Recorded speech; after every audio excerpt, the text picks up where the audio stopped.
बिस्मिल्लाहिर्रहमानिर्रहीम। अस्सलाम वालेकुम। बच्चों का वज़न कितनी देर बाद चेक करवाना चाहिए? आमतौर पे नौमौलूद बच्चे जो दाखिल होते हैं उनका रोज़ाना की बुनियादों पे भी वज़न कराया जाता है अकॉर्डिंग टू द डिज़ीज़। क्या उसको बीमारी है और क्या मसले उसको दरपेश आ रहे हैं, आया वो फीड कर रहा है या नहीं कर रहा, इसके मुताबिक उसकी फ्रीक्वेंसी डिटरमिन होती है कि कितनी देर बाद उसका वज़न कराया जाए। जो बच्चे बिल्कुल ठीक हैं, घर पे मौजूद हैं, फीड कर रहे हैं, तो उनमें हफ्तावार भी और हर 14 दिन बाद भी किया जा सकता है वज़न।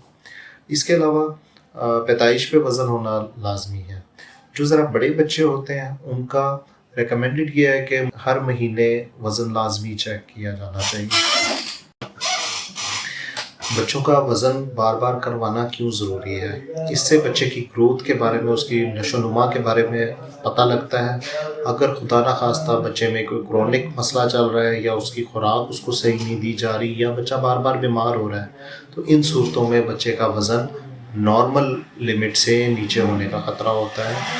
तो इसलिए वज़न बार बार चेक करवाना ज़रूरी होता है। उम्मीद है आज की वीडियो आपके लिए फ़ायदेमंद साबित होगी।